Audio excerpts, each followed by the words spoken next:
I'm Michael Quinn Patton, welcoming you to this special Blue Marble evaluation webinar.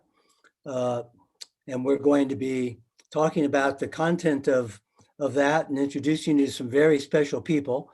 I want to set the context a little bit with a recognition of some of the larger issues that we're all dealing with. So yesterday was the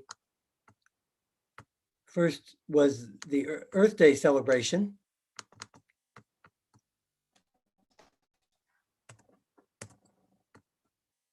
The first Earth Day was in 1970.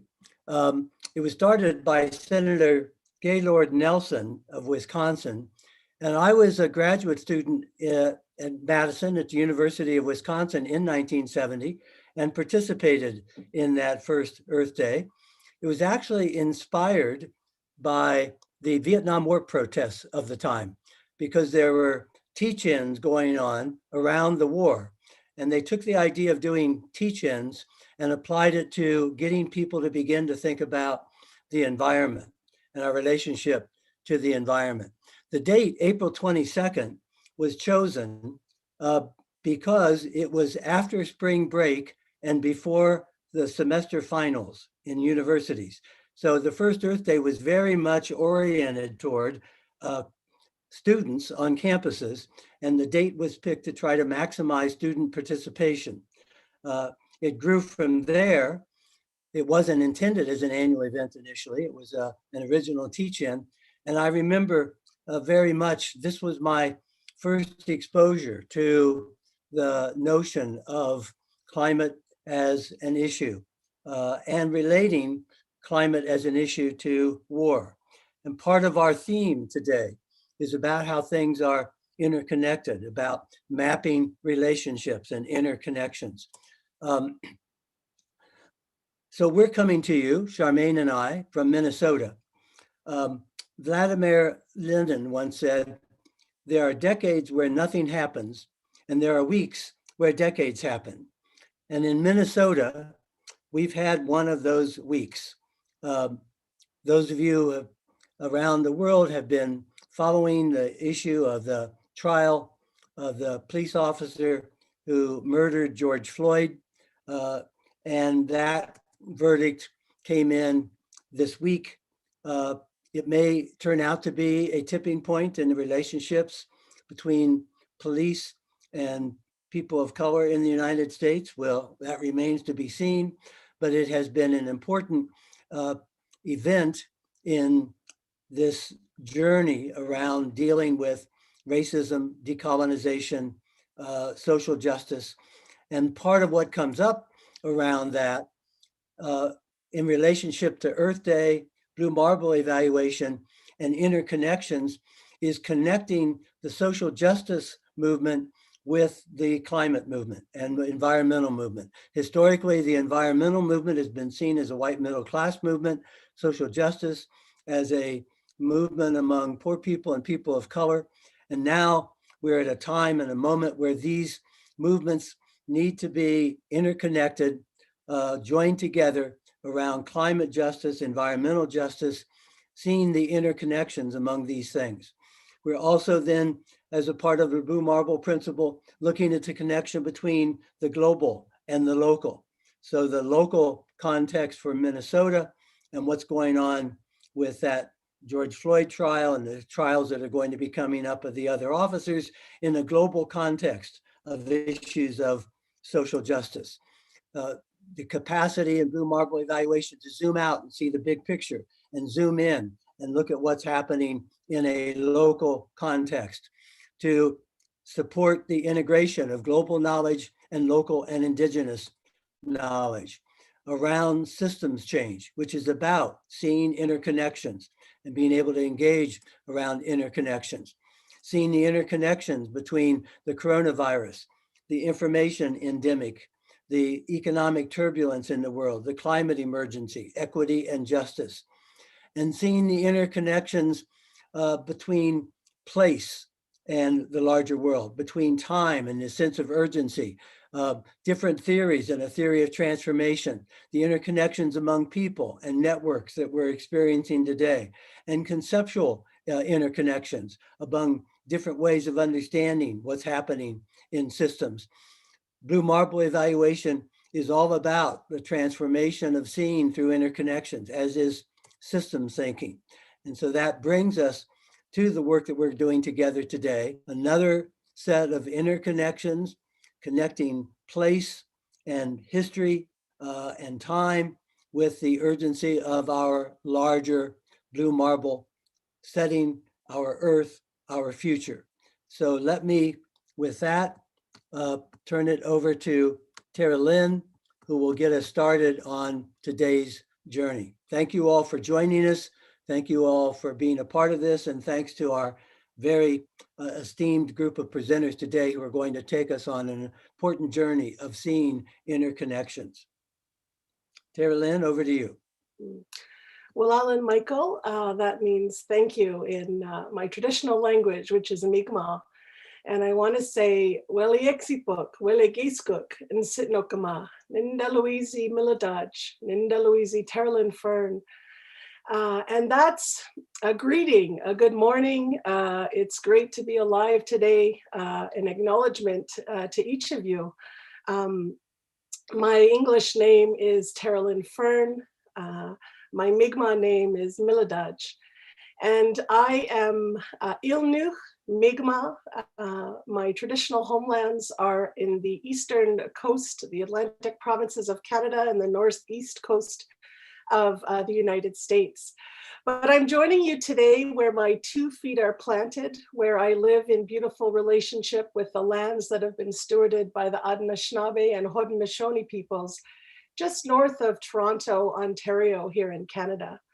And I love reading where you are all joining us today, where your 2 feet are planted in the beautiful chat box. So please continue to do that, because it's very heartfelt to me, and it's a reminder of those interconnections and that we are all connected through where our 2 feet are planted on our beautiful Earth Mother.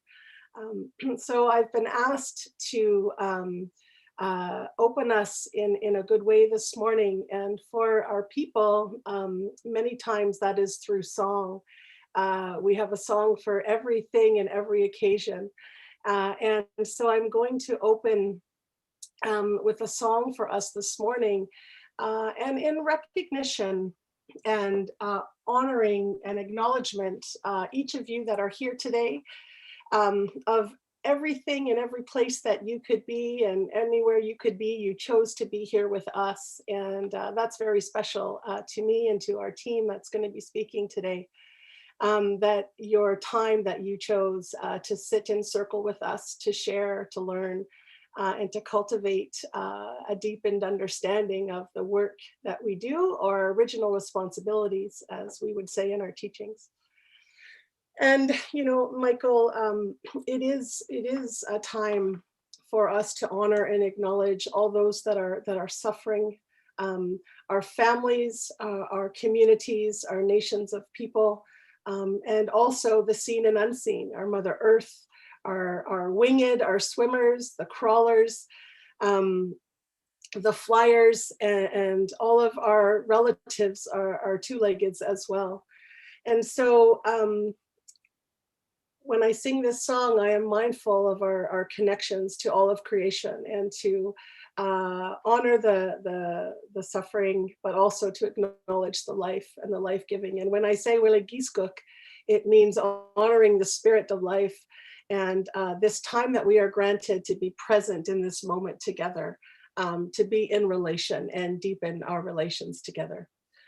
So the song that I'm going to share with you is a song that we sing when we gather together, and it's bringing our hearts and minds together collectively, and really honoring the intention of why we have come to be and come to be together. And so I'd like to offer that for each of you and all of us this morning.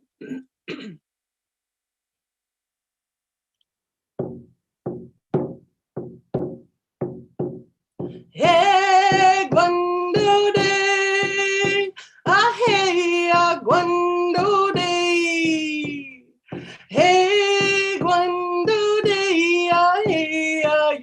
yo way, hey, yo way, hey, yo way.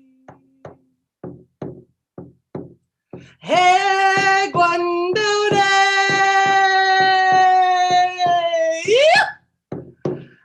hey, Guando day.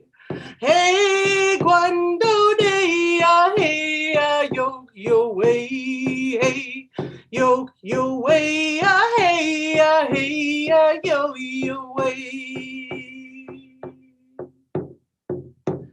Hey, Guando day, hey, Guando day. Hey, Guando day, hey, yo way, hey, yo way, hey, yo way. Hey, Guando day. Hey, Guando day. Hey, Guando day. Hey, yo way. Hey, yo way. Hey, yo way. Yo way. Hey, yo way. Oh. And so, well, Alio, to each of you for joining us this morning, and we look forward to our time together. I'm going to hand it back over to you, Glenn.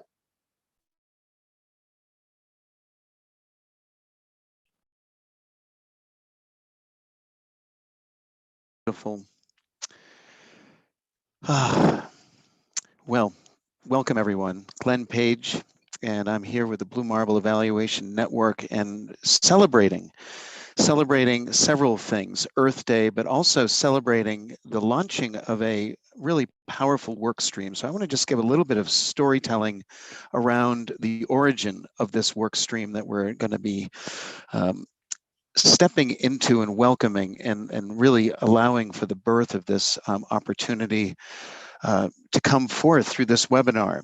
And so I come to you from the shores of the Gulf of Maine. I'm at the New England Ocean Cluster in Portland, Maine, but really this is traditional land of the Wabanaki Confederacy. My ancestors go back here 10 generations, and my ancestors took advantage of broken treaty promises, and I continue to privilege from the broken treaty promises. And this reality is central to our work, and it's central to everything that we do regarding Blue Marble evaluation. And so I just want to welcome you all to this. My feet are firmly planted here, and this is also an area of great tides, great energy through the tides.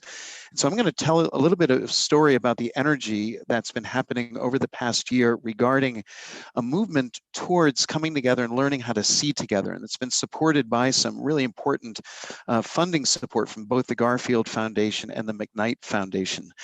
And it really was responding to a call around this decade. And I'm really glad Michael brought up this concept of decadal thinking, because this could be the decade that matters most. I think every decade matters most, but there's something special about this particular decade. And as we were stepping into the beginning of this decade last year, it's important to think about who can come together to learn how to sort of collaborate in a new way to better see, connect, and accelerate the kind of change that's needed. So Per Olsen and I from the Stockholm Resilience Center felt it was important to bring together and ask the question of, would people be interested in coming together around a working group around the concept of transformation system? And Per is located at the Stockholm Resilience Center, and they've been providing enormous contributions to the field of understanding systems change. But in terms of the practice and the doing, he felt, yes, this was a good time. So the two of us connected with several networks. One, of course, this Blue Marble Evaluation Network, but also the Regenerative Communities Network, the International Geodesign Collaborative, but also the SDG Transformations Forum, which was launched out through the transformation conferences over the past several years. And this also was really a place where Per and I connected. And so as we opened this up, we opened it up literally a year ago on on April 22nd on Earth Day. And after we assumed maybe 20, 30 people might be interested in this, well, after the first several months, we had over 135 people from 27 countries interested in being part of this. And so one of the tools that we did was to actually learn how to see ourselves. And that was through a social systems mapping. And this was with a remarkable contribution by Christine Capra of Greater Than the Sum to learn how to see the system that we were actually giving birth to. It was a commitment for a 1 year coming together and exploring different ways of imagining and seeing into systems mapping and transformation systems and analysis.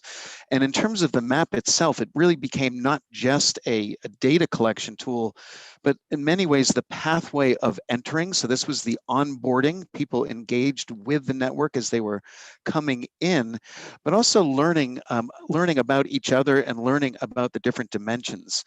And so this is one shot at the beginning, and we were able to track our development over time. So this was the first quarter, then the second quarter, and the third. And so you could see the nature of our engagement and our collaboration was really quite significant over time. And this is also the power of social systems mapping and, again, the work that Christine and Tim do at Greater Than the Sum. And one of the things that we did is we identified where there was energy to create a work stream within this wider working group. And so there have been 13, and in fact, we're launching today the 13th work stream. And so I'll just give you a little bit of story of what are the other work streams. One is mapping the mappers. So asking the question, well, who is doing transformation systems mapping across the globe? Led by Scott David, who's the innovation director at Shapeable, and supported by Juliana Borjoques. She's the founder of Systems Lab in Bogota, Colombia. There's another work stream on understanding the academic and career pathways towards this kind of work. What are the academic opportunities if young people want to go into academic programs? Where do they find this, and what are the kind of career opportunities? And that was led by David Takahashi and greatly supported by Mauricio Nunez Oporto, who I think is on this call from the Sacred Valley of Peru. Also, a transformation systems mapping toolkit, really important to understand different dimensions of what does this mean, led by Kirk Bergstrom at WorldLink, also with Gurpreet Singh at Skoll Foundation, and the fellow for that was Dylan O'Neill, a graduate student at UC Boulder, Colorado. Another key work stream that is really focused on this understanding of, well, what is a transformation system? What do we know, both from traditional Western literature, but also from indigenous wisdom and other ways of knowing, led beautifully by Catherine McGowan at Mount Royal University, who I think is also on this call, and supported as a fellow with Sam Maddy with Sustainometrics. Another really important work stream is this idea of the inner dimensions. How do we map and understand the inner dimensions of personal transformation, led by Lee Eyre, who's studying this and working on his PhD in this field, and supported by Katharina Braun at Windesheim. And I just actually had a wonderful call just a few moments ago with Karen O'Brien, one of the leading researchers around this concept of transformation systems, and really working to further develop this. So if there's anyone on this call interested in the inner dimensions, let us know. There's some opportunity for a second phase of growth here. Also, an incredibly powerful group, the Latin Afrique Exchange, basically creating South-South communications around what does transformation systems mean from an African perspective, from a Latin perspective, and engaging so often with international development. The ideas of systems change can often come from the North. This was a way of saying, oh, wait a second, how do we, in being from the South, how can we identify and move more towards this? Led beautifully by Tsitsi Lois Morads in Zimbabwe, in Harare, as well as Melina Atrix Angel. She's a biomimicry expert in Bogota, Colombia. Also, the one that I have been leading, it's a very much place-based. We're beginning here in the Gulf of Maine, mapping transformation systems. This is one of the most rapidly warming systems on the planet. So it's understanding and mapping the response to systems change here. And it's also supported by Sam Maddie, Chief Cartographer here at Sustainometrics here in Wabanaki territory in the Gulf of Maine. Also, an indicators, scorecards, dashboards for mapping these transformation systems, led beautifully by Bill Bowie at ARP 3.0 and Hugo Araujo of 7 Vortex. This was also at a time when Bill, who leads this amazing ARP 3.0 network, was also putting on his global conference, supported by Hugo, who was doing the 7 Vortex mapping. So if anyone is new to this idea of 7 Vortex, I encourage you to look that up, and also R 3.0. Also, there was a unifying framework. How do we understand the integration and mapping across the SDGs, led by Richie Dunham from the Institute of Strategic Clarity, and also Adam Henowitz at the University of Sheffield, who both have made some really remarkable work in contributing to this idea of integration across these aspects. This was another one was mapping the transformation capacities for navigating a crisis, led by Per Olsen at the Stockholm Resilience Center and Stephen Meja at Stockholm Resilience Center.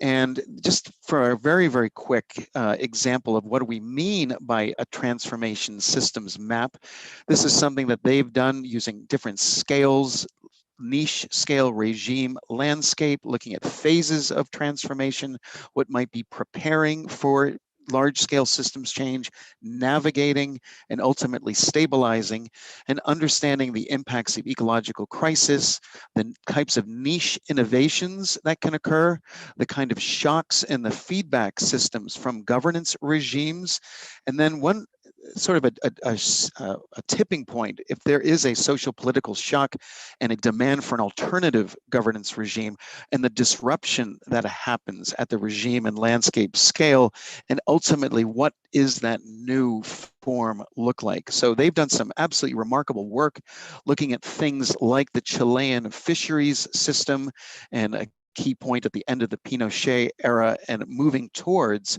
a transformation system around coastal zone management.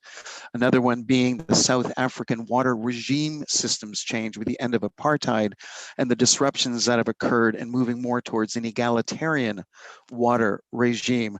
But there's also lock-in traps. And so there's a great example that they've identified around the Uzbekistani water regime system, where at the end of the Russian bloc, essentially, it actually deepened into a lock-in trap around a more technocratic governance structure. So it's not as if this is all about mapping the only desirable pathways. It's also looking at other pathways as well and better understanding these systems. There's a reference if people are interested in further understanding this kind of seeing. This is one map, one way of seeing into governance transitions for transformation systems.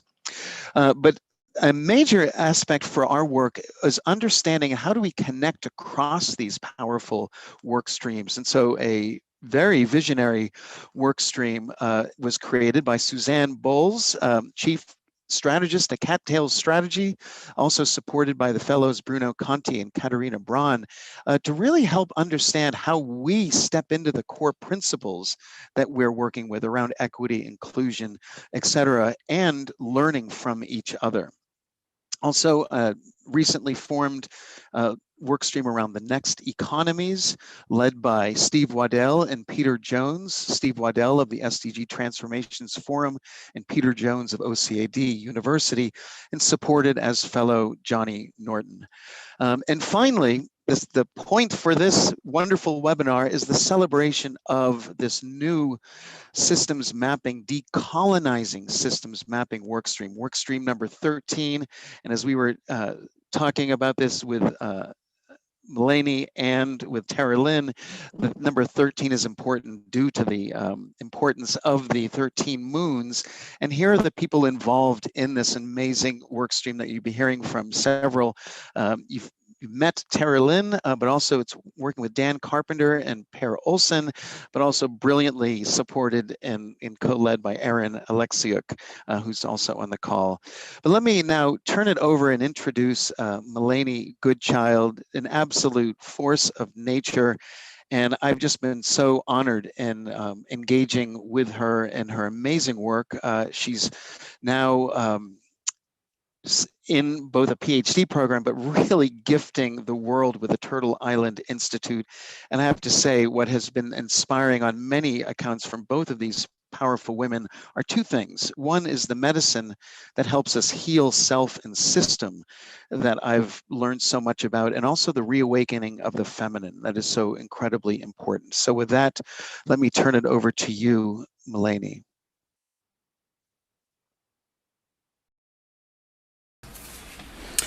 Miigwech Bojo and Dinamama Ganaduk, Minno Gijap, Minno Gijigad Nungum. That's good morning, good day to you. I said Bojo and Dinamama Ganaduk. That's greetings to you, all of my relatives.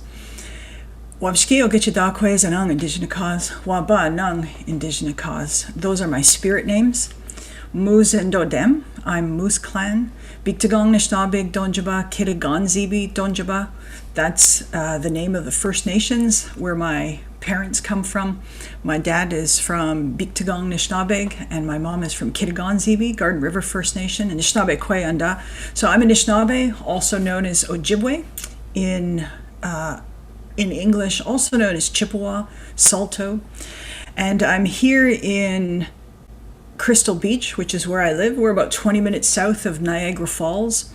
Niagara Falls is a traditional territory of the Haudenosaunee Confederacy and the Three Fires Confederacy. And I'm a visitor to this territory. I'm from Northwestern Ontario. I'm the founder and co-director of Turtle Island Institute. We are known as a global Indigenous social innovation think and do tank. Really, we're a teaching lodge. And as a teaching lodge, we practice something called Gichiga Kinua Matawin. And so you will hear in my presentation, I'm going to just briefly go through a story of our history. And you will hear our language, our ancestral languages, Anishinaabe Mowin, the ancestral language, which I don't speak fluently, I'm learning. My dad was a residential school survivor, and my mom went to Indian day school, and so I'm picking up that language, and that language encodes so much of Anishinaabe, Gik, and Oswin, which is our original ways of knowing, and Indamawin, our wisdom. And before I get started and tell you a little bit about the work that we do and how we got to this point, and I'm going to talk a little bit about relational systems thinking, we're going to show a short video that will ground us on the land where I come from, which is up in Treaty 3.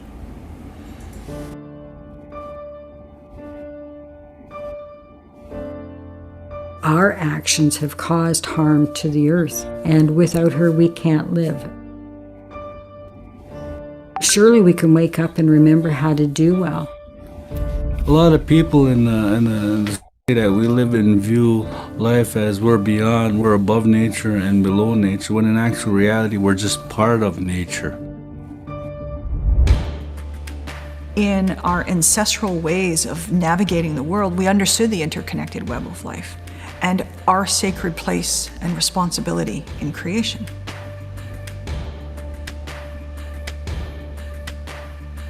And as soon as we start looking at how we live with nature, we can learn so much. For us, it's a spiritual process. There's elements of healing. I think that's the kind of the medicine of Turtle Island Institute. We can no longer wait to have people do things for us. It all goes back to identity. Do I know who I am, and do I know where I'm going to and how I'm supposed to get there?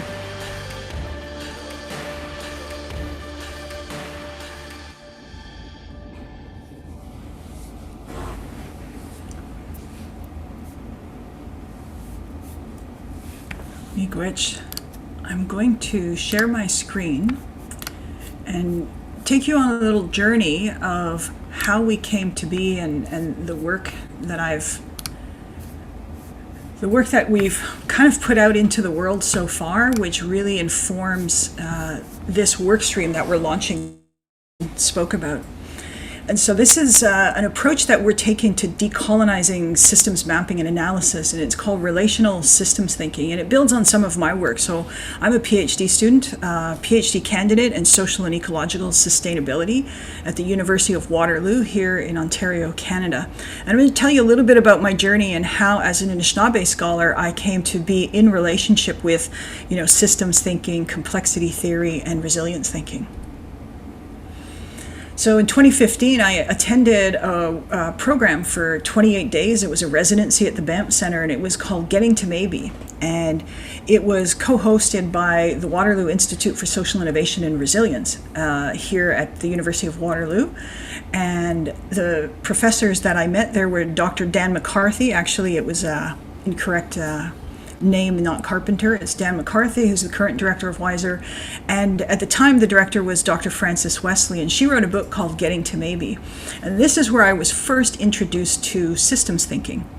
Before that time, I had worked at Tribal Council, worked for a national NGO, spent most of my career, well, pretty much all of my career since I was a youth coordinator when I was 14 years old for 10 First Nations, working on social justice, working on issues affecting our communities, the Anishinaabe people. And so I found resonance in systems. I was hooked. I became a big systems geek and love to study it. And fortunately, I was invited by those professors on a scholarship to study systems and complexity at the University of Waterloo. And so I'm in my final year working on my dissertation. And so this is a little bit about some of my research. So the Waterloo Institute for Social Innovation and Resilience is part of the lineage of this work. They had put forward quite a bit of wonderful resources before I heard about systems thinking. They have learning modules on social innovation for complex problems, often referred to as wicked problems, which recognizes the systemic nature of these issues, the deep-rooted causes, and certainly the complexity, that these are complex adaptive systems with emergent properties. So right now I have a few different roles in terms of systems thinking. I mentioned Turtle Island Institute. We're a project on the Make Way platform funded by 6 foundations right now, a social innovation think and do tank, a teaching lodge, and I'm going to talk a little bit more about our online platform.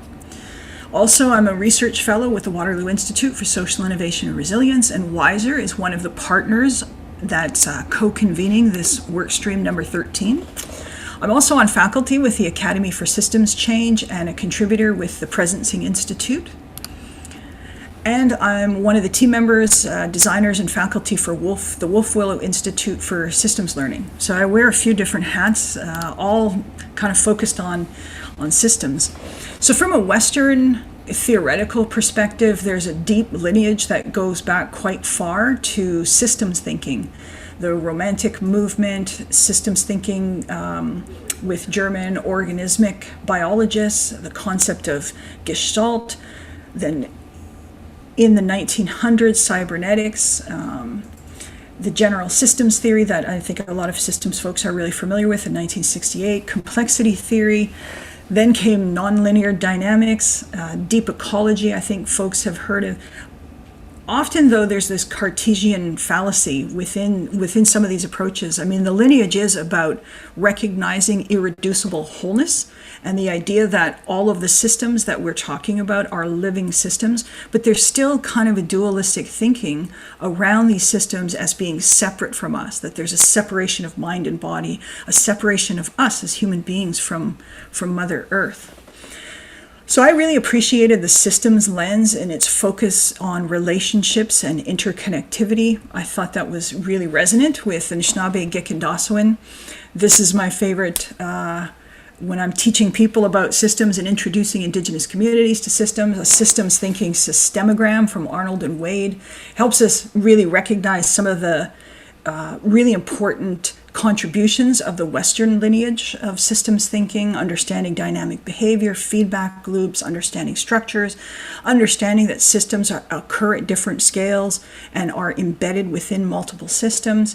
And it really helps to reduce the complexity when it can be pretty overwhelming when we really start to look at the interconnections of issues. So when we launched Turtle Island Institute a few years ago, we had a logo created. This was our logo, and in our our notes sent to us from the designers. It's, the most important element of our visual identity. And then I sat down with some Haudenosaunee, Mohawk elders, and the first thing Rick Hill, who's Tuscarora Beaver Clan, said is, your turtle doesn't have a tail. How can you know where you're going? The tail is the rudder of the turtle.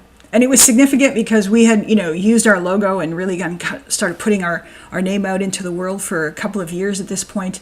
And he looked at the logo, and that's the first thing he said. And he's an artist, of course, has a real eye. We went back to the designer, who said, well, it was meant to resemble a circuit board, to think about the 13 moons, and therefore there was no tail. But we said, can you, please add a tail? And we revised our logo, and we started to think about, what is our rudder? What's our North Star as Turtle Island Institute? If we don't have a rudder, how do we know where we're going? The Lakota say, Matako Yasin, we say, Indinawamaganaduk, that's greetings to you, all of my relatives. When I say Bonjour Indinawamaganaduk, Indigenous peoples around the world, many have this saying, this concept of, in here it's everything is one. Matako Yasin, I believe, is I'm related to everything in the universe. When I say Indinawamaganaduk, that is I'm talking to you, and you are all of my relatives. So this concept of all my relations is common to our cosmology and epistemology, and this is what we refer to as our North Star, that we are all related and in relationship. And so I attended an Executive Champions workshop in Stowe, Vermont in 2019, and I met Otto Scharmer and Peter Senge. I had met Peter before, and the Academy invited me as a guest to this territory, the traditional Abenaki territory. And I found a deep resonance with what was being presented in Theory U, some of Peter's work in systems thinking, particularly around mental models, Otto's emphasis on the inner work needed for systems change. And I started to think about Anishinaabe, Gikkendasawan, and our ways of knowing, doing, being, and coming to know, which is very land-based. And this particular workshop takes place on the land. And I heard this framework. If we're really going to look at systems change at a large scale, societal, civilizational level, Otto presented this framework of a shift in operating and upgrading the operating system. And he uses the metaphor of a smartphone. Many of the solutions that we have to wicked problems are really just what Dana Meadows said, organizing deck chairs on the Titanic, or they're apps on your phone. What we really need to do is upgrade the whole operating system of the phone. And so Otto has referred to that in his work as shifting from ego, which is 1.0 OS, to 4.0 OS, to an ecosystem-centric. What struck me, and the reason I'm showing you this slide, is Otto had put these notes all on these flip charts, and I looked at 4.0 and I said, co-creative and co-creating an ecosystem-centric operating system, activating deep learning cycles, strengthening sources of well-being. And I shared with the circle there in Vermont, this is what Anishinaabe people or Onondaga people, we don't really call ourselves Indigenous, we just call ourselves the human beings. This is what the Indigenous peoples, though, around the world, this is what we had. This is what we had here on Turtle Island, which is now North America, before colonization. And so I spoke about this. We recorded dialogues on transforming society and self. I visited Peter and Otto at MIT in Massachusetts territory in October of 2019. And what's interesting is that it was limited at 500 people for the live webinar. There were 500 people from 56 countries on 7 continents that tuned in to hear us talk about this. And this is where I first introduced our teaching of the Oshkomadizig, the new people from all directions. The Oshkomadizig are fulfilling the 8th fire prophecy, that we would come together from all different directions to work together to save Mother Earth and to perpetuate the continuation of life for all beings on this planet that we call Mother Earth. And so it's interesting, the Human Development Report 2020 from the United Nations Development Program, that and the report, the UNDR, that it speaks to nature-based human development. Of course, we know that about 25% of global land mass that is governed by Indigenous peoples, where we are still stewarding that land in a traditional way actually represents 80% of Mother Earth's biodiversity. And so this nature-based framework is actually different than an Anishinaabe Gikindasuan. And so when I started to hear in systems theory about ecological theory, and I heard just even the words environment, wilderness, nature. We do have a word for land, a key, but I spoke with a language holder back home, a language teacher, and I said, how would we say environment or biosphere? I mean, we don't really call, nature or wilderness. We don't call it something separate. And he said, yeah, you're right. We say Gida Kimanan. It means everything in creation, the sun, the moon, the stars, the waters, the trees, the animals, all of the beings that we share this planet with, and us, the sacred place that we have, that we are the youngest siblings, and therefore there is a reciprocal role that we play. We call it first law, and that is that we look after all the other beings, and that we are not actually above or below nature. We're a part of that net, that interconnected all my relations. So what I started to find in my work was there was an anthropocentric bias in the way that some systems theory, even climate science, was still looking at Mother Nature, and that we had been colonized by this idea of this separateness from nature. And instead, it's not just the human beings, but it's all of our relatives. And the approach that we're taking is that we draw on the spiritual and land-based nature, you might say based in English, cosmology that we've had, our ancestral ways of knowing and doing. So the first thing that I thought I really must do is ground myself here as a visitor in Niagara Falls, Nibish, Nimiki. This is the thundering water, the place of the thundering water. It's very sacred. That is the mushkiki, or the medicine that we draw on at Turtle Island Institute. And so I reached out to, actually my uncle Dan Longboat, who's Haudenosaunee, said, if you're talking to systems thinkers like Peter and Otto, you must also talk to our systems thinkers. And this is what they taught me. So in Niagara Falls, this is a territory governed by the Chuwa Wampum, the Gaswantha, that means Wampum Belt. And it was the first treaty. It's part of the Haudenosaunee Confederacy between the Dutch and the Iroquois in the 1600s, and it was later the French and the British, that these nations are distinct, autonomous, sovereign nations, equal but differentiated. And so the belt, you'll see the white beads represent the river of life. One of the purple beads, that row represents the Dutch merchant sailing ships. The other row represents the Iroquois birch bark canoes. It is a treaty of peace, respect, and friendship. But that treaty had not been respected.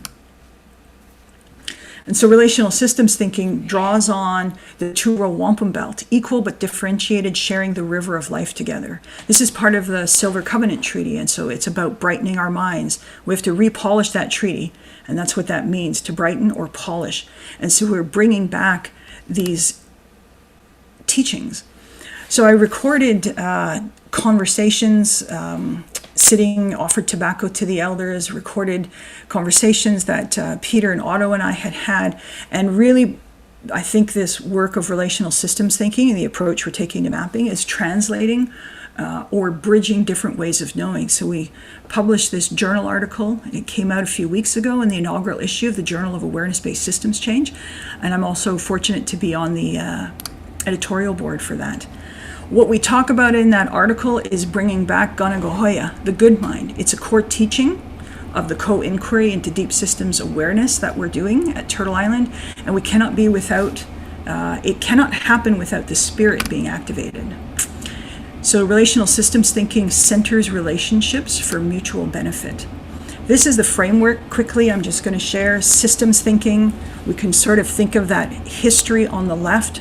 This is like the two-row wampum belt, if you can imagine that, overlaid on top of this. So the whole history of irreducible wholeness in the West. In the middle is the sacred space, what Willie Ermine called the ethical space. My Uncle Dan calls the sacred space. I know Andean scholars have called it the third space. On the right is the core essence of our way of being in the world, Anishinaabe Gikindasuan, that which was given us to in a loving way by the spirits. is the centrality of the Manadug, the spirits. We have a medicine bundle and the teachings. In the middle is Nishnabeg Yakindasawin, the Haudenosaunee Tura Wampum Belt philosophy, systems dynamics. But this is a model that you could put into our mapping work. And so on the right would be conventional systems mapping. On the right would be our cosmology. And in the middle is how do we do this mapping in a good way that reflects this. So this is the teaching here, systems thinking. On the left, relational systems thinking. We focus on healing self and systems because we found that when people are questioning long-held assumptions, mental models, Peter calls it, that it really is destabilizing in some ways emotionally, that everything that we thought has come into question. And so we focus on holding containers in space in a very healing way. And then on the right is Nishnabeg Yakindasawin, or Indigenous science, as Gregory Kahete has described. And so this relational systems thinking is the bridge that we're going to use when we talk about decolonizing systems mapping. And I'm looking at the time, and in the last 10 minutes that I have here that takes us to the top of the hour, I'd like to offer you a quick tour of Miganak Wigyam. So Miganak Wigyam means Turtle Lodge, and it's the teaching lodge that we've created. We had support from funders to move online. All of our work was, going to be taking place on the land in Treaty 3 and 6 Nations down the road here and other places from coast to coast. And unfortunately, those plans, like most others, were put on hold when the pandemic hit. And so we launched something on the Mighty Networks platform called Turtle Island Institute's Virtual Teaching Lodge, Miganak Wigyam. And this is the space where we're holding the work that we're going to do with the mapping. So I'm going to show you very quickly what that looks like. The only meeting I have that I really have to... So the Decolonizing Systems Mapping Workstream is a circle within the Teaching Lodge. The Teaching Lodge is by invitation. The reason that we did that is we want to protect against decontextualization of the knowledge that's shared here, that we're in relationship with most people who are invited in. You will receive an invitation here as part of this call. This is the Decolonizing Systems Mapping Workstream circle. There's an activity feed. There's where you can discover, so we included information for folks about the webinar that we're having right now, today. You can see the members. If once you join, you become a member. This is all free, no cost. This Mighty Networks platform is supported by our funders, and so you can see members that are near you, who the hosts are. There's already members in there. There's Glenn, for example, some of our team. There's others who are interested in, there's Per. So Per Olson, Dan McCarthy, Weiser, Aaron Alexiuk, who is also a PhD candidate at Weiser, is the fellow for this workstream. We're all a part of this. Kim, who's going to speak next. This is a little bit about the workstream here, a collective space for decolonizing systems mapping. This is where we bring our commitment to an ethic of hospitality. And so because of the Ashkemadizig, new people, all people from the 4 directions are welcome. So everyone is invited and welcome into this space. There are a number of topics. Those will be generated as we move forward, as we launch. Gatherings is where we post announcements. We did have a workstream launch in the Teaching Lodge recently. We're going to post the video soon. So we did that on April 14th, and Reciprocal Consulting, who's going to speak next, helped with that. We did a cosmic show and tell.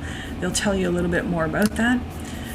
There is a stewardship group, and I would like to just say that the stewardship group is looking for members. So once you come into the workstream circle, you'll be able to reach out to us and see if you're interested in participating as a volunteer on the workstream that will the workstream working group or stewardship group that will oversee this work.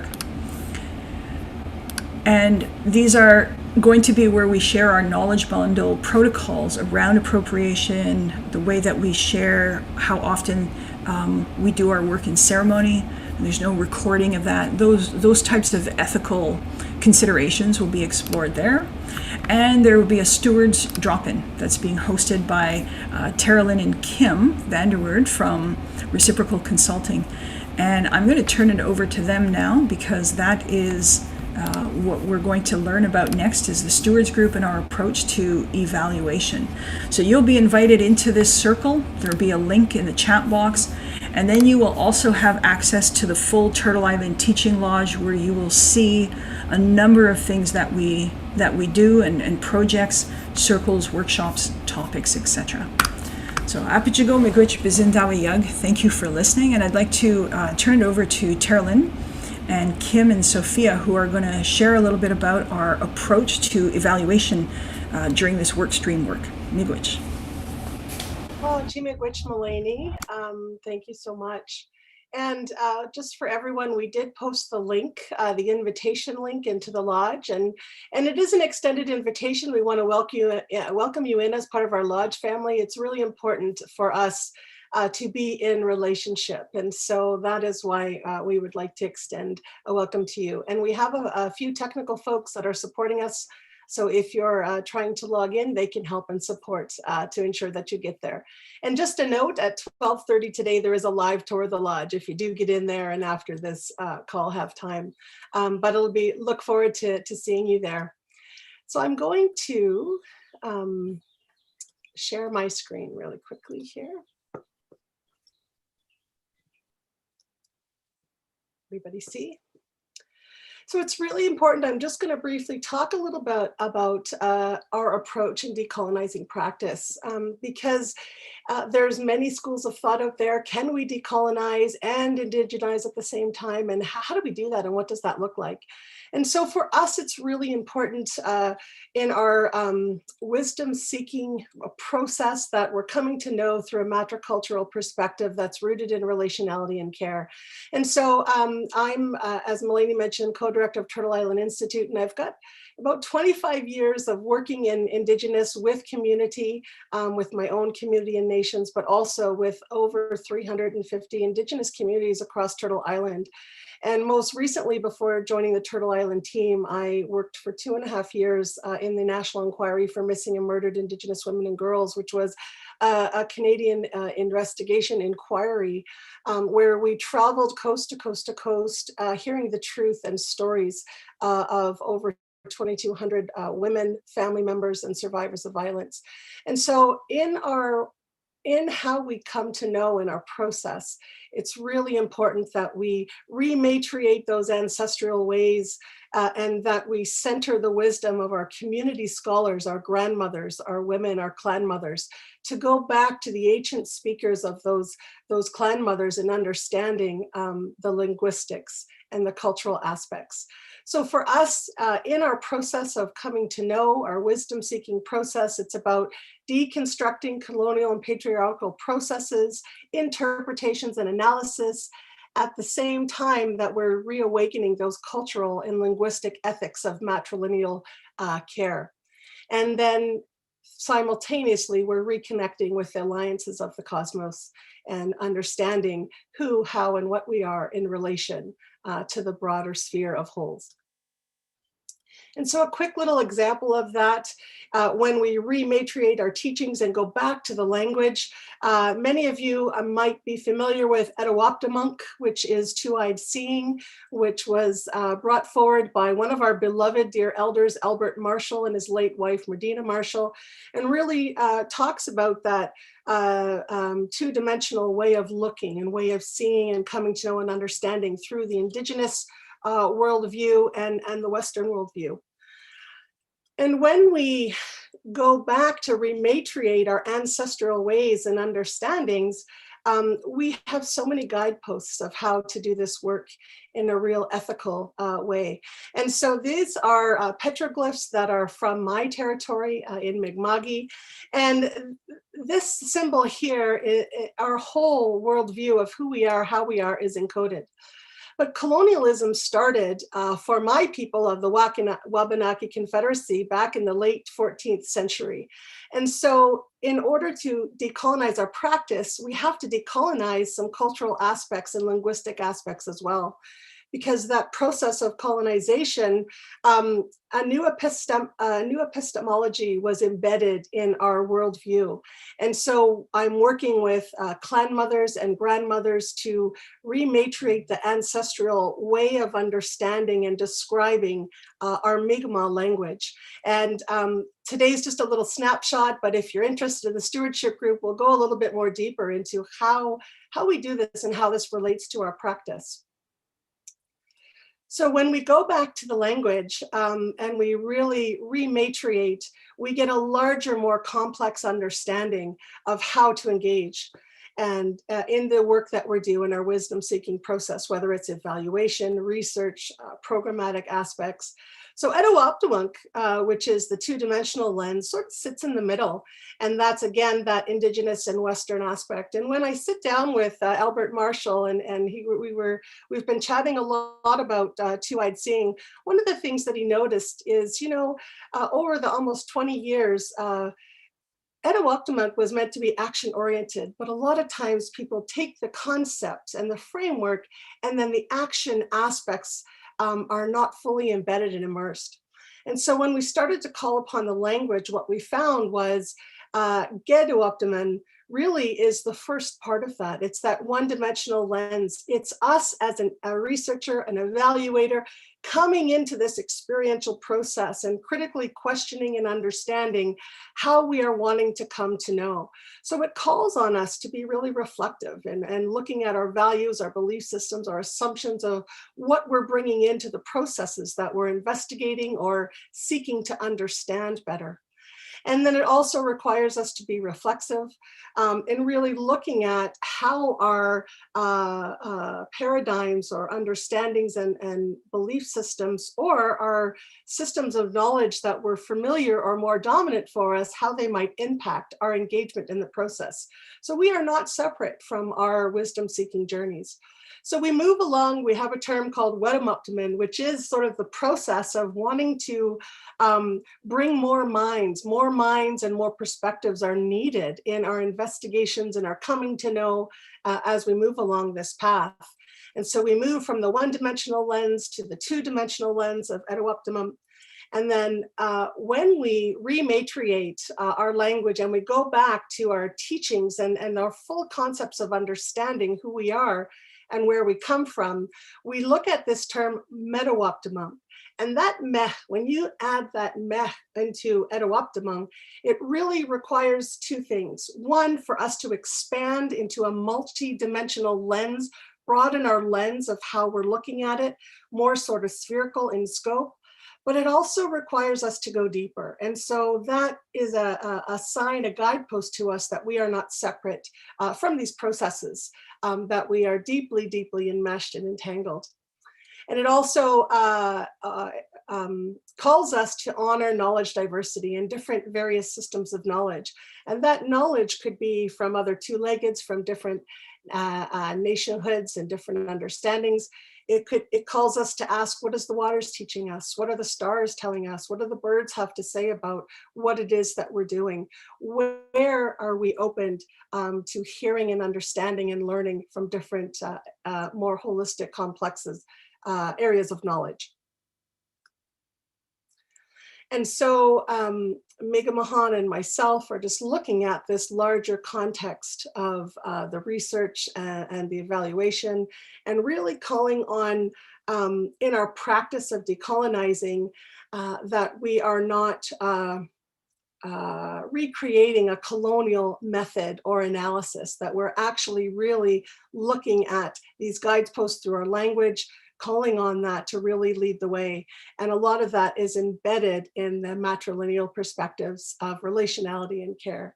And so as we go through, and I'm going to hand it over and invite Kim to speak a little bit more about the evaluative process and what our sort of thinking is about how we're engaging in some of this work. I will anyone who's interested in being a part of and joining the stewardship group, we're really interested in having you come along. May 20th is just a bit of a drop-in. If you're curious, bring your questions, come and sit with us. We'd love to think a little bit more and go deeper into more of how we are going to be journeying together on this collective wisdom gathering. So I'll hand it over to Kim and her team to talk a little bit about decolonizing evaluation specifically, and to share one of the exciting experiments that we did when we launched our work stream last week. Kim and Sophia. Gilakasla, Nugwam Sadak, Nugwam Glolasium. I have been sharing with you an introduction to the ancestors of the lands that I'm on, introducing myself to the homelands here of the Othama people in Arizona, and introducing myself as a woman, and introducing myself as the name that my grandmother gave me, Glolasium, from the killer whale clan. I'm Numgis from the small island of Alert Bay in British Columbia, Canada, and really happy to be here. And I'll turn it over to Sophie to introduce herself. My name is Sophia Vitalis. I work with Kim and with the Turtle Island team. My heritage is from Colombia and Hungary. And I'm so excited to see all these new faces, and I look forward to seeing you again in the lodge.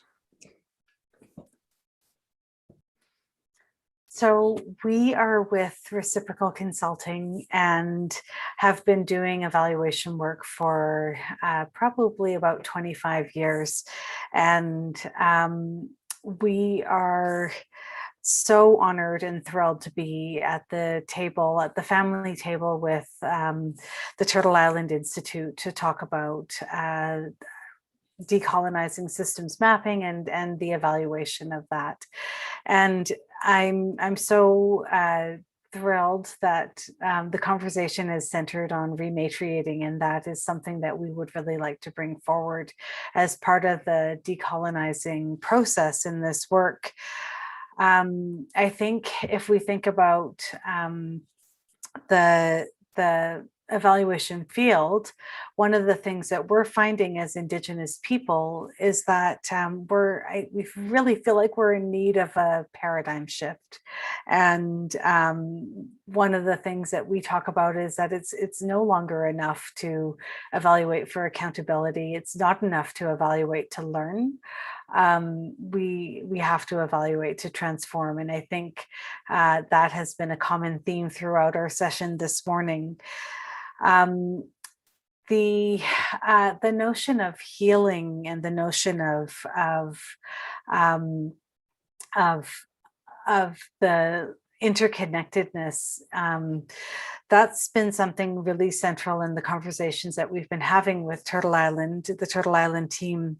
And I think one thing, so many of the teachings from our family, from our knowledge keepers, is that there is no disconnection between the concept of research or evaluation and who we are. One of the elders that we've worked with, Snuneymuxw Elder Roberta Price, has said, we've been evaluating since the beginning of time, and it's part of who we are. Another teacher has said, this work is ceremony and medicine, and ceremony helps us to remember. And I think that is all going to be so central to how we walk alongside the work of Turtle Island and the work of the Decolonizing Systems Mapping stream. We have wonderful jam boards that we've been doing some brainstorming with for doing this work, but I think the big piece is around language as well. So the notion of what our team what I've been talking about is Awila Gila Ikikala, which is really about caring for and preparing for wellness. So, yeah. Amazing. And we just wanted to give you a little taste of what you may have missed at the Cosmic Show and Tell that we did last week, where we asked the big question, what is data and what is its story? So this was a space where we didn't prepare anyone. We all came together and called upon our wisdom in that moment to bring something to our show and tell that is data, but a less colonial form of data. So we were really thinking outside of that colonial box and bringing something heart-centered and something that had a connection to ourselves and to a story. So this is our shared slide from that day where Malini brought a beautiful medicine wheel, where I brought my little being, my coconut, where Kim brought water, then and now, and the story it tells, where another friend brought photos. That is both the process of taking the photos and the art of capturing a moment the way a photo only can. Someone brought a plant that brought them joy, and the story was within the DNA of the plant. And Carrie Ann brought her beautiful painting that has so many nested stories within it. And then a candle, because fire has so many stories to tell. So I guess we hope to see you at the next time we get to do something like this. But I'll pass it back to Melanie or Kim, whoever wants to be passed.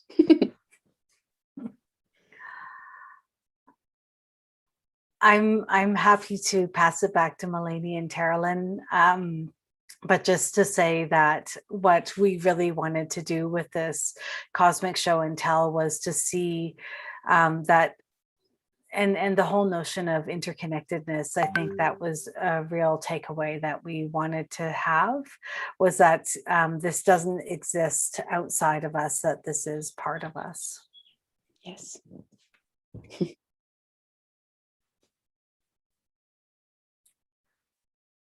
So back to, there we go.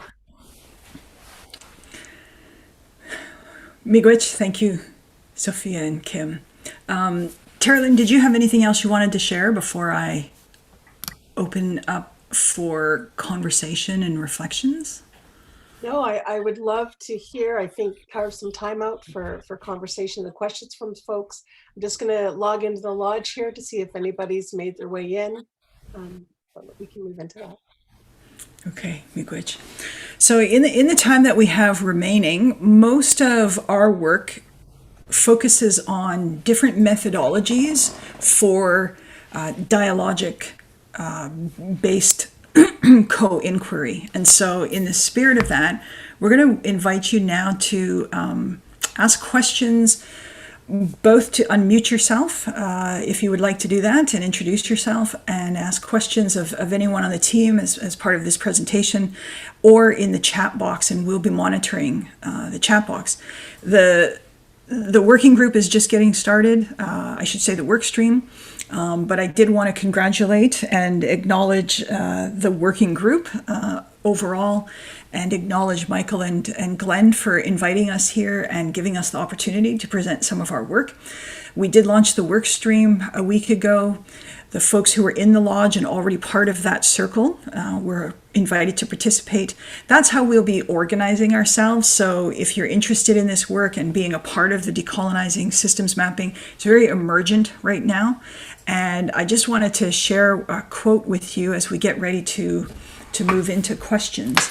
And this is from Arkan Lashwala, an elder, and he shares this, and I found this really helpful to kind of orient from a global perspective, from Mother Earth, what we're doing. So he says, my friend Manari Oshigwa from the Sapara tribe in Ecuador once said something really beautiful to a group of people in California. To be an Indigenous person doesn't make someone important. To be a white person doesn't make someone important either. When you really see the truth of things, you realize life is a net where all forms of life are connected. This net is the only thing that is important. Indigenous people always feel and express gratitude for being part of this net of life. So if you live grateful, you are Indigenous. And he refers to his work as re-indigenizing the world and re-indigenizing humanity, that we are all indigenous to somewhere.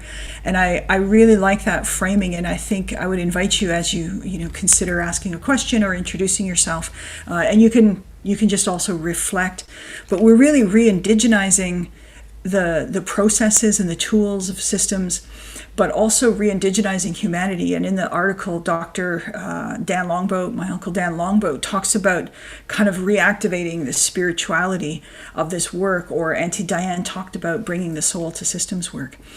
So with that, please do share any questions or reflections that you have. And I'm not sure in terms of moderating, I can't see the whole screen, so if you do that hand raise, I probably won't be able to see it. So maybe I'll just suggest that folks unmute themselves or ask questions in the chat box.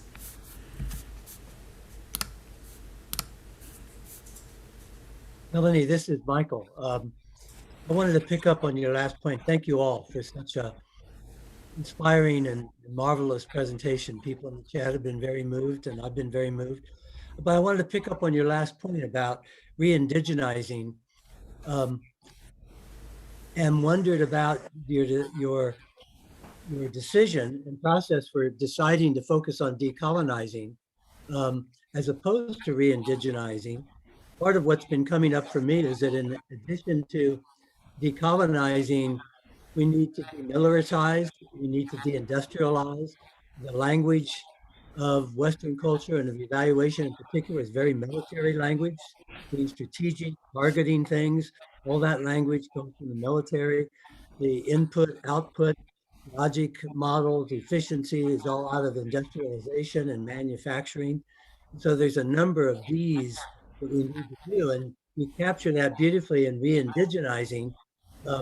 Did you think about calling the stream re-indigenizing and making an umbrella for these other Ds, or given Indigenous history, was decolonizing the lead that really spoke to you? Talk about that conceptualization for us, because it's such a powerful way of presenting yourselves. Thank you. Thank you, Michael. Yeah, and I'll invite anybody else from the team that would like to respond. My initial thought on decolonization is honoring some of the work of Indigenous scholars that came into the academic setting long before me, like Linda Tawani Smith and Maori scholars and others who talked about decolonizing. So of course in her book, Decolonizing Methodologies, she talked about decolonizing projects. And I think it's because as a lot of this work comes out of some scholarship, and I mentioned the lineage of Western systems, that there is a decolonial lens that is required for some of this work. And I think there's a lot of other Ds that you mentioned, but in particular, there's a Hawaiian scholar, Ruakenen, I think is I'm not sure if I'm pronouncing the name correctly, who talks about epistemic violence. And so when there is knowledge, different worldviews and knowledge systems that come together, historically, it hasn't been like the Tura Wampum and that spirit of friendship and respect. It's actually been a situation of unequal power dynamics. And so within Turtle Island, where we do our work, which is North America, that's actually a history of settler colonialism. And so bringing that to the forefront, that settler colonialism, is really why we focus on healing self and systems. And so much of what I experienced actually since 2015, when I first started to do social innovation work or learn about systems theory, it was interesting that systems organizations, systems institutions, groups that were focused on systems change were not actually addressing those power dynamics. They were working with a number of tools and systems, but not specifically focused on the embedding of white supremacist culture in their very tools, in their governance structures. And so I think we put decolonization at the forefront, and certainly this, by the end of this, it might be re-indigenizing, but I think decolonization helps folks understand the mindset that we're challenging, a colonial mindset, and shifting that mindset.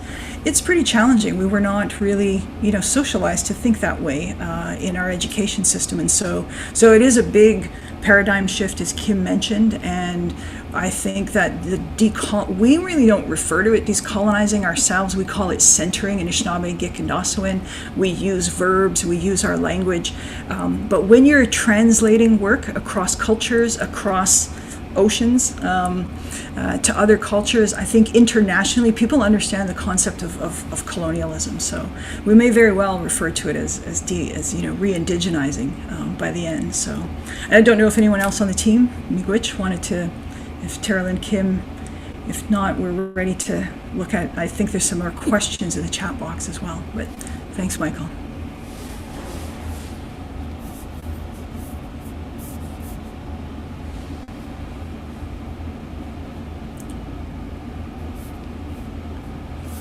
I'm just reading some of the chat box. So Alethea asked, do you have an example of what a relational systems map may look like? Or is it more about indigenizing the concepts and process, and don't they take a static form of a visual map the way the Western systems maps do? That's a beautiful question. We have started decolonizing or re-indigenizing systems mapping. We have been working actually with a number of projects, reservations in the United States, nations.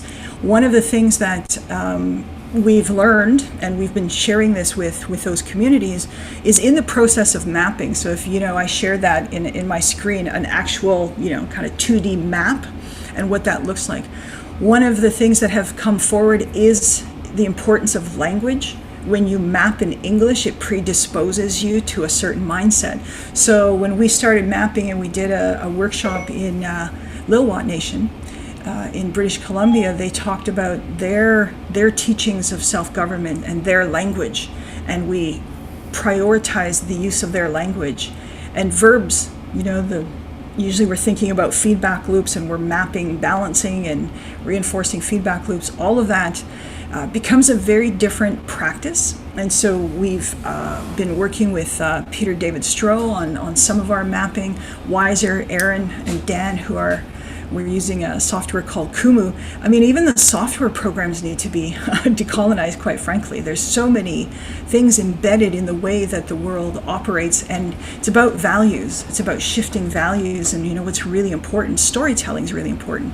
So when we do mapping, we don't really call it that. We sit down with the communities, we talk about stories. In terms of the maps itself, it's about protecting tribal sovereignty, intellectual property, you might call it, the misappropriation of what they're sharing in the maps. Even when we use open source software, we're at risk if we're using Google Earth. And so we're really trying to look at the privileging of tribal sovereignty and data sovereignty, along with the privileging and positioning of language, and really reorienting some of the tools and maps to our way of doing. And that often comes also in an oral culture and a visual culture. So we work a lot with graphic illustrators, because I find the artists and the poets really capture what we're doing better than a written text.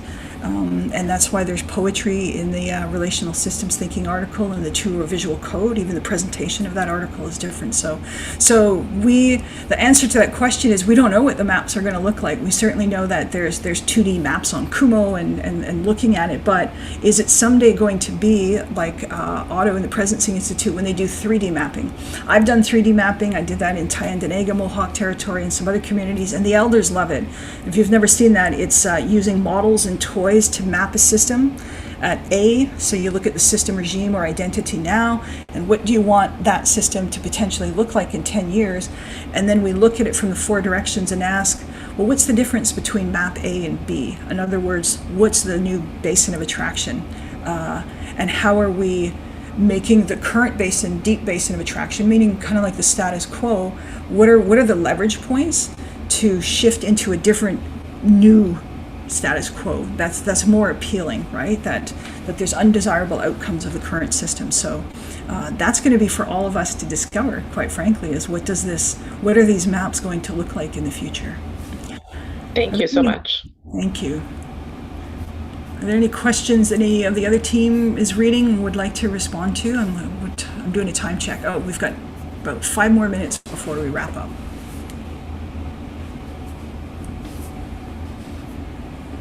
I just would like to feed into this incredible conversation, and thank you so much for all the presentations.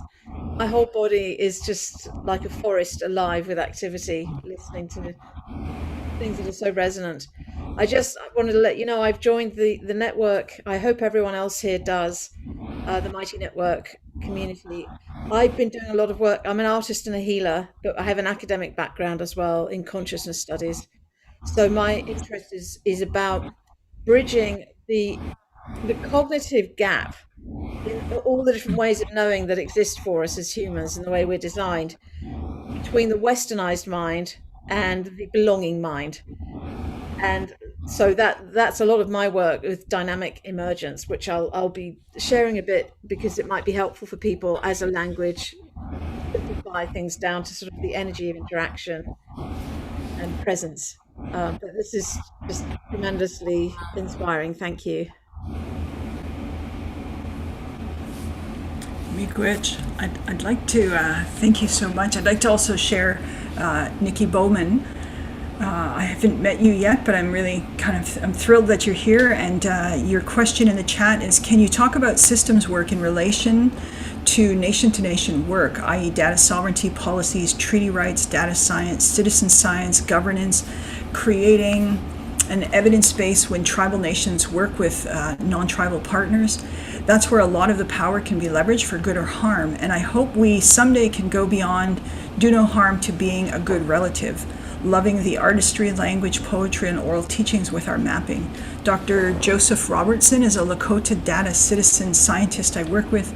I'll be sure to intro him to workstream number 13. Thank you so much. Did you want to speak to that, Nikki? I'm not trying to put you on the spot, but I just want to give you an opportunity if you wanted to share more than what I read there. Oh, I'm in the trees with my relative friends here in northeastern Wisconsin, so the camera doesn't work great, and I hope the audio is coming through. But no, just big shout out, loving all of this. I've been trying to tweet about it and get a lot of people in here. This is some of the most beautiful, mind-blowing. I mean, it's like traditional knowledge meets MIT. I'm not even sure what to call it because I'm processing it at so many different levels, but I'm just very grateful to be here and to be learning. And and I really like the idea about systems work because we don't have a lot of systems theories that apply to some of these governance. How can I say this? The nation to nation work. How do we do nation to nation work? So when we're working together as academics, or if people are trying to do things to our natural resources, how do we enter into those agreements and educate people, non-natives, about treaty rights? And how do you put that in contract language? How do you put it in publication? Normalize it so that publishers don't have worldwide exclusive rights, because those of us who are spiritual and use our spiritual practice and teachings to do our academic or professional work, that is something that knowledge belongs to the community, and we only use it because our elders have told us that's what's in our bundle or given us permission to use. And so it's hard to sign those things over. So I find a lot of the the frustration and the pain and the power struggles with who owns the data, who's setting the agreements. How do you write a good relations agreement versus a teaming agreement, which is really like all of these contracts, and the way people have to write down how they work together really is challenging.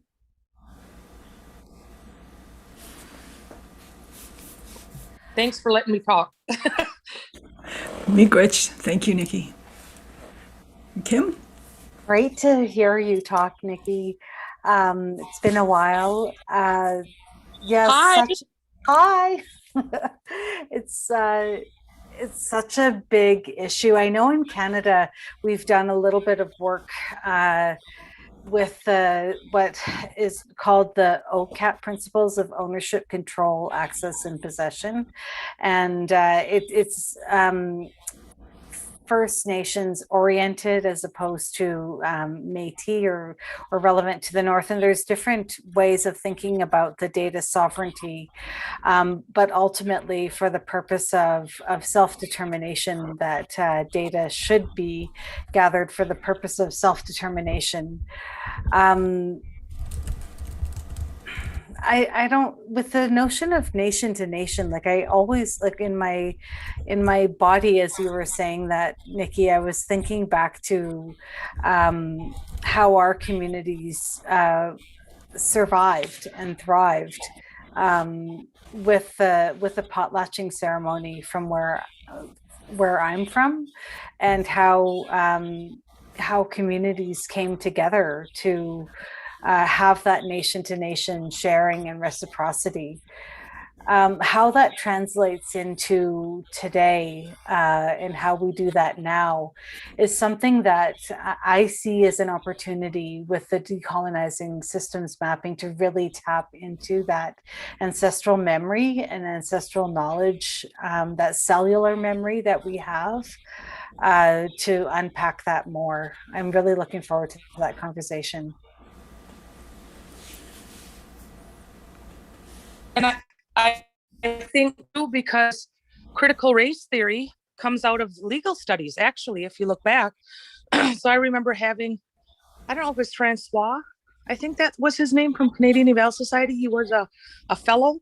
And I remember asking him, how do you, because I think he's an attorney or a constitutional lawyer or something like that. And I remember saying, how do we apply critical legal theory to some of this nation to nation work we want to do, or nation building?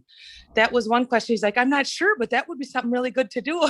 And I'm still on that journey. And so between that and trying to connect us with the native, the Indigenous Data Sovereignty Network, which are more Indigenous researchers. I want to see Indigenous researchers and Indigenous evaluators get together around some of these bigger topics. So I'll be sure to share with as many from that network as I can.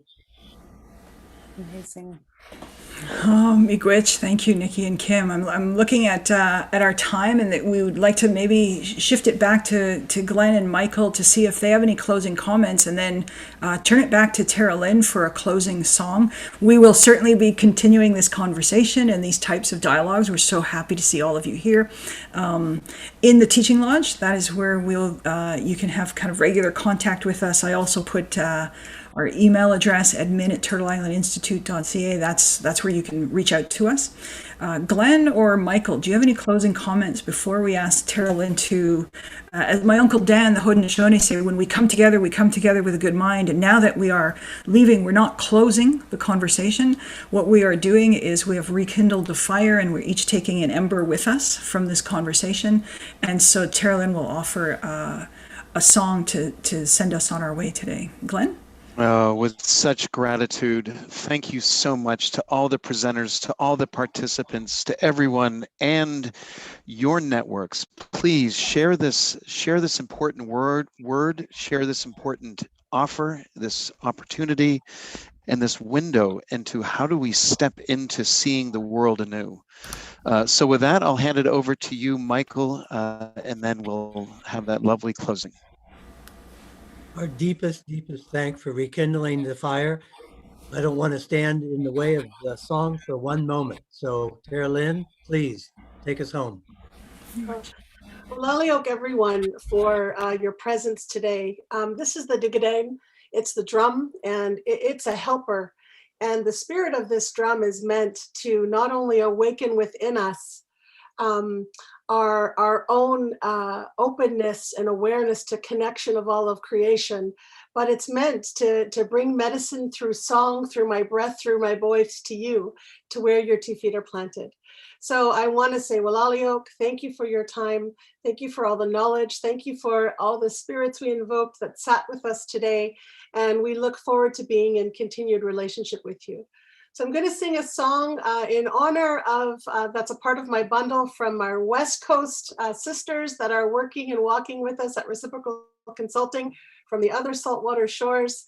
It was a song that was gifted to me about healing and well-being. And so from my heart to yours, we not close this circle, but we hope to send you off, detangle our minds and send you off back to your home fires to continue to do the work of forging change that you're doing in your communities.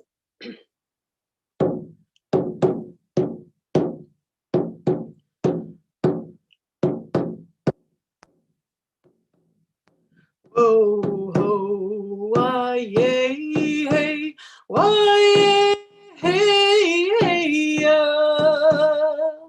yay, hey, why, yay, hey, why, yay, hey, hey, whoa, ho, why, yay, hey, why, yay, hey, hey, yay, hey, why, yay, hey, why, yay, hey, hey, oh, oh, why, yay, hey, why, yay, hey, hey, yay, hey, why, yay, hey, why, yay, hey, hey, whoa, ho, why, yay, hey, why, yay, hey, hey, yay, hey, why, yay, hey, why, yay, hey, hey, Haichka siem, Haichka siopen, whoa, why, yay, hey, why, yay, hey, hey, whoa, why, yay, hey, why, yay, hey, hey, yay, hey, why, yay, hey, why, yay, hey, hey, whoa, why, yay, hey, why, yay, hey, hey, yay, hey, why, yay, hey, why, yay, hey, hey,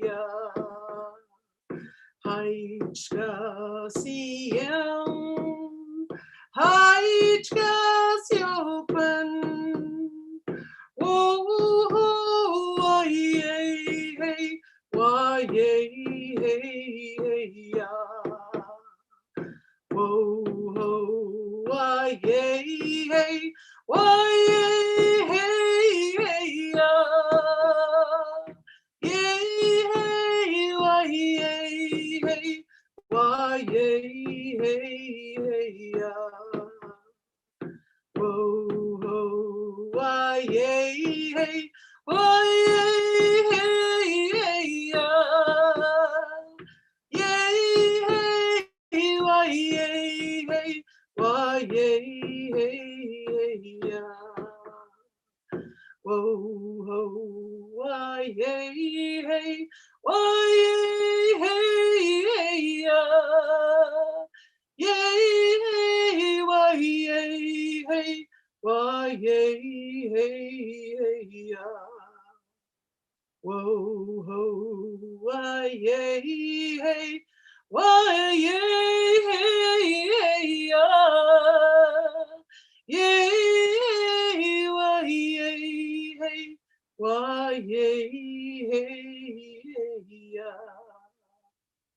ooh, Tahoe. Walaliok, everyone. Whee! Thank you.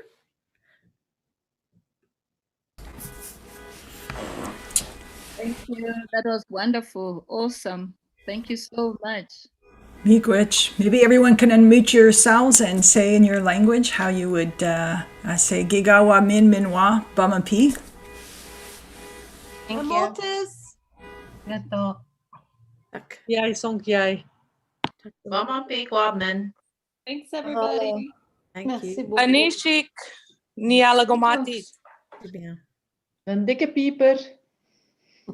Very much. Tchau. Tchau, muito obrigada. Thank you, merci, danke.